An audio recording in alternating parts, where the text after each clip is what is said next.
RLUSD may end up being one of the most understood launches in crypto history because most people still think RLUSD is competing with XRP. They think Ripple launched a stablecoin because XRP somehow failed. I think the exact opposite is happening. I think RLUSD may end up being one of the biggest catalysts for XRP adoption the market has ever seen. And the reason why has almost nothing to do with retail speculation and everything to do with how the future financial system actually works. RLUSD is a proof of concept for how institutions, banks, governments, payment providers, exchanges, and enterprises can use digital dollars and eventually their own stablecoins with an interoperable infrastructure. And XRP sits at the center of all of this to provide liquidity coordination across that entire layer. In this video, we're going to break down why tokenization changes global finance forever, why stablecoins are exploding, why liquidity fragmentation becomes the biggest problem in this new financial system, why RLUSD may onboard institutions faster than XRP alone, and why XRP becomes more important in a multi-stablecoin world than it is today. So stick around to the end. We got a lot of gold nuggets for you, so let's dive in.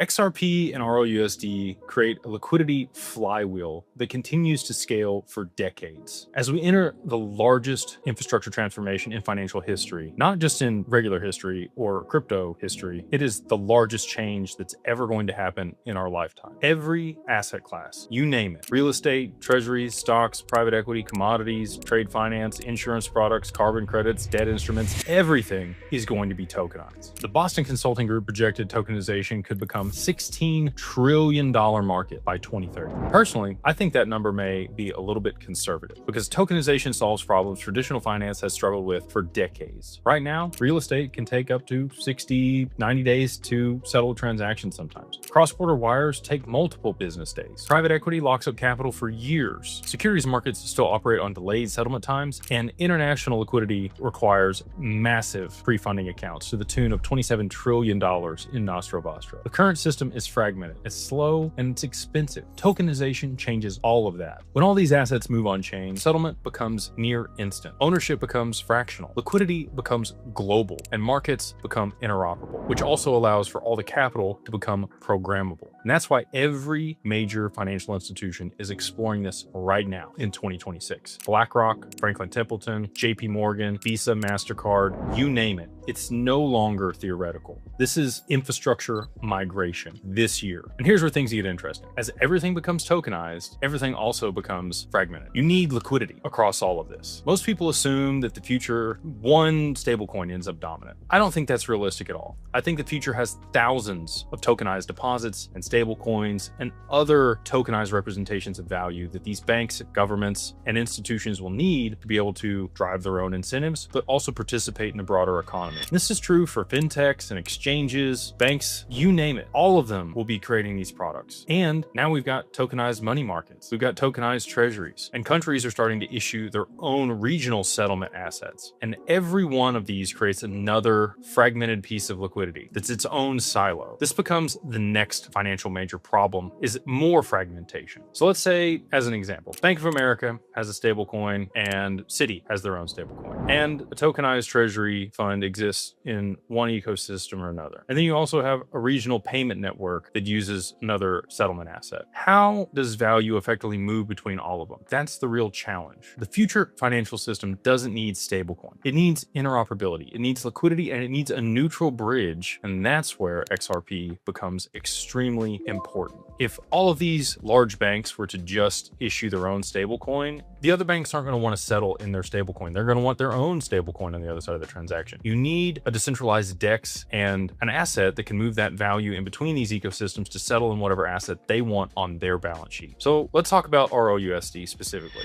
RLUSD is Ripple's US-backed stablecoin on the XRPL and on Ethereum. But this is where people misunderstand the strategy. Ripple did not launch RLUSD because XRP failed. Ripple launched RLUSD because institutions think differently than retail. Institutions want price stability. They want regulatory clarity. They want predictability. They have to deal with compliance. Things have to be audited, and they need familiar accounting treatment. Most institutions are not comfortable with holding a volatile digital asset directly in their treasury operations, at least yet. They are comfortable with holding a regular dollar-denominated asset like a stablecoin, and this is the Trojan horse. Stablecoins become the institutional entry point. for tokenization and access to this new financial system. This allows institutions to step into blockchain infrastructure without immediately taking directional crypto exposure. And that's a huge psychological and regulatory bridge that they have to cross. And that's what makes RLUSD so important. RLUSD lowers institutional friction. It allows enterprises and institutions to begin operating on the XRPL infrastructure first, and then they discover everything else down the road that's required to participate in the ecosystem. The distinction matters enormously. Now let's talk about the actual growth trajectory of RLUSD, because this is the part that should probably get people's attention. RLUSD was launched in December of 2024. That's roughly a year and a half ago. It's already grown to $1.5 to $1.6 billion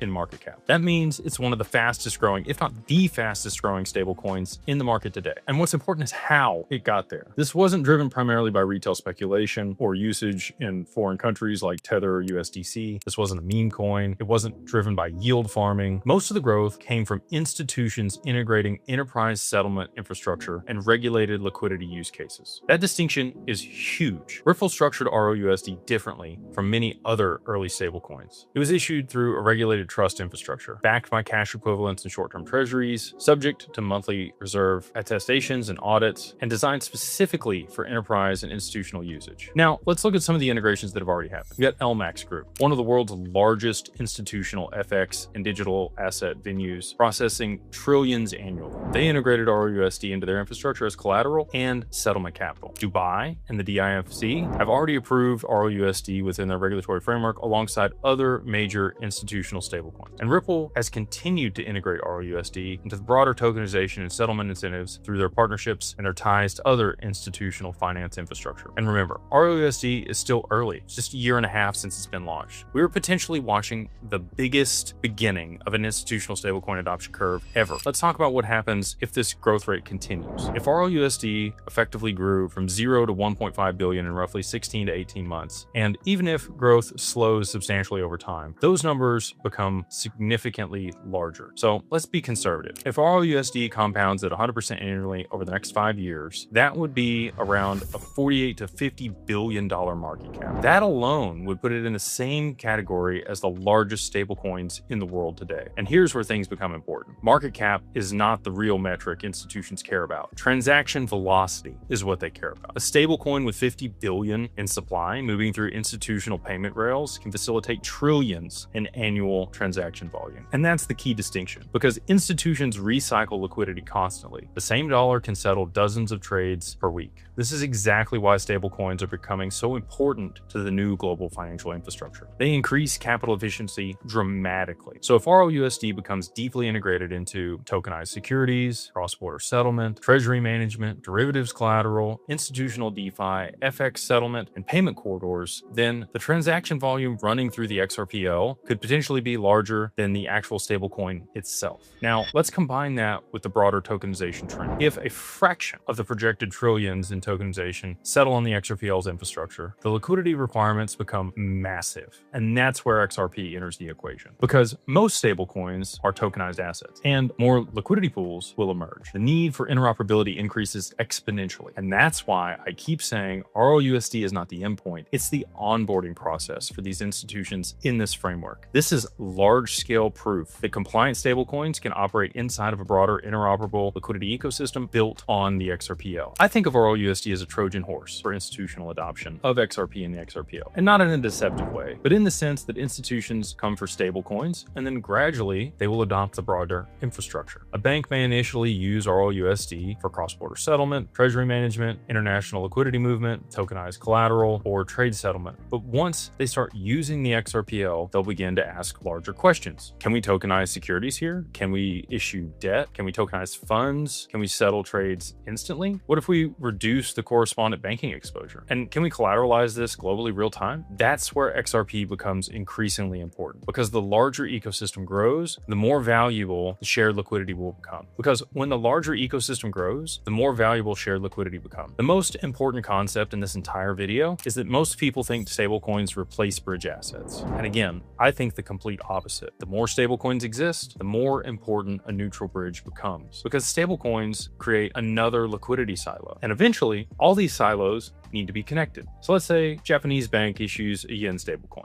and their institutions issues a euro stablecoin. Ripple has RLUSD, tokenized treasuries are issued that are a yield-bearing asset on chain, and Brazil launches their stablecoin in Latin America. How do these systems exchange value efficiently? You could build a direct liquidity pool between each pair, but that becomes mathematically inefficient very quickly. A neutral bridge asset simplifies those networks dramatically, and that's where XRP fits. Not necessarily because institutions want to speculate on XRP, but because they need an efficient liquidity routing infrastructure that's a DEX that settles between all of them. And that's the key difference. So let's talk about how this actually compounds over time, because this is where the thesis becomes extremely powerful. RLUSD adoption brings institutions onto the XRPO, and once they're there, they're going to tokenize other assets and stablecoin and participate in liquidity pools, and there'll be cross-border flows that emerge, and more settlement activity will happen. And that volume across the network will increase demand for interoperability, and that interoperability increases demand for shared liquidity. And shared liquidity, guess what? Increases the utility for XRP. As XRP liquidity deepens, it decreases slippage, transaction capacity increases, larger institutions can participate, and settlement becomes even more efficient. That improved efficiency attracts more users, which create more stablecoins and tokenize more assets and demand more liquidity. And the cycle repeats. It's a positive feedback loop, a flywheel, if you will, for more liquidity and volume moving onto the XRPO and higher price for XRP. All of this drives XRP adoption and adoption for RLUSD. Adoption drives liquidity fragmentation. Fragmentation drives interoperability demand. Interoperability demand drives XRP's utility. Deeper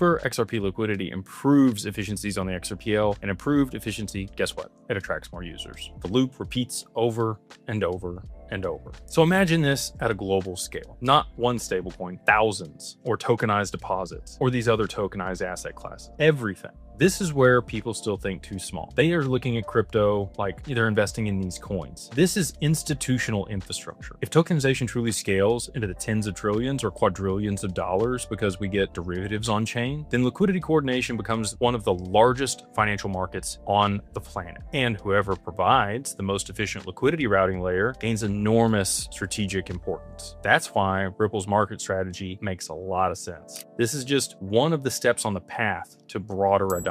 They're not just issuing a token or, launching another meme coin. They're building settlement infrastructure, liquidity infrastructure, stablecoin infrastructure, tokenization infrastructure, and interoperability for all of that. And RLUSD is the key part of onboarding institutions into that system. A lot of people still say, well, that's not going to happen because this isn't regulated. Well, regulation is the unlock for most institutions, and that is what they're waiting for. I think that the OCC is going to come out and issue stablecoin guidance, and we don't even need the Clarity Act, but the Clarity Act would help too. Either one of those are going to push the industry forward, but the technology already exists, but they are waiting on some type of clarity from the OCC or Congress. They need accounting clarity, they need compliance frameworks, they need operating standards, and they need custody standards. And Ripple has really built the stack for all of this. And that's why stablecoin legislation matters. But as soon as we have that, we're going to see an explosion in adoption of this asset class. Once larger institutions receive this clarity around stablecoins from the OCC or the Clarity Act, adoption accelerates quickly. Because the efficiency gains are simple and too large to ignore, no institution wants to settle in 3 to 5 days when their competitors are settling in seconds. No institution wants trapped capital when their competitors are operating real time with liquidity through XRP.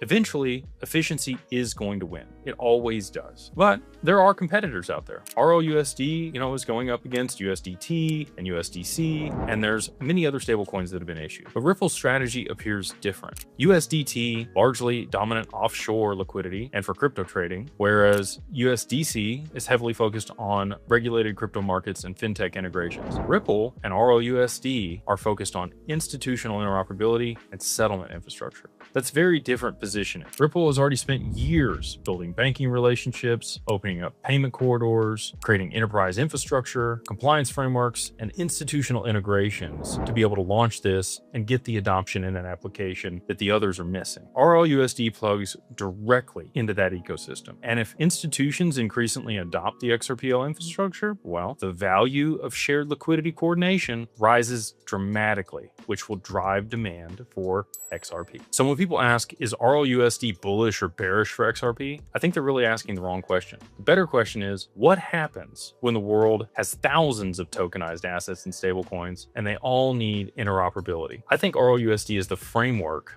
to help the other banks be able to launch their own stablecoins, because they don't want the counterparty risk of using ripples, and they don't want to build their treasury. They want to be able to stack interest on the treasuries that they're using for their stablecoins. So that's the direction we're headed. And if XRP becomes the primary neutral bridge asset coordinating all of that liquidity, the scale opportunity becomes unfathomable for most people. Not because XRP replaces stablecoins, but because stablecoins themselves eventually require efficient interoperability. And that's the real thesis. That is the flywheel. That is RLUSD and XRP being part of the same ecosystem, driving more liquidity onto the XRPO. RLUSD is accelerating that exact use case for XRP that it was designed for in the first place. So in closing, the market still thinks this is about crypto speculation. I think it's about rebuilding financial infrastructure. And most people won't understand the scale of what's happening until the system is already operational. If you want deeper analysis on tokenization, stablecoins, XRP, institutional adoption, and how all of this affects digital assets and wealth creation, we would love to have you in our community at beyondbroke.com. Go check it out in the description below. And if you need help managing your digital assets and you want access to all of the credentialed partners that we have at Digital Ascension Group to be able to help you manage this and structure it for your family for multiple generations, we'd love to talk to you. You just go to digitalfamilyoffice.io. I appreciate you guys. Thanks for listening. Let me know what you think in the comments, and we'll see you on the next one.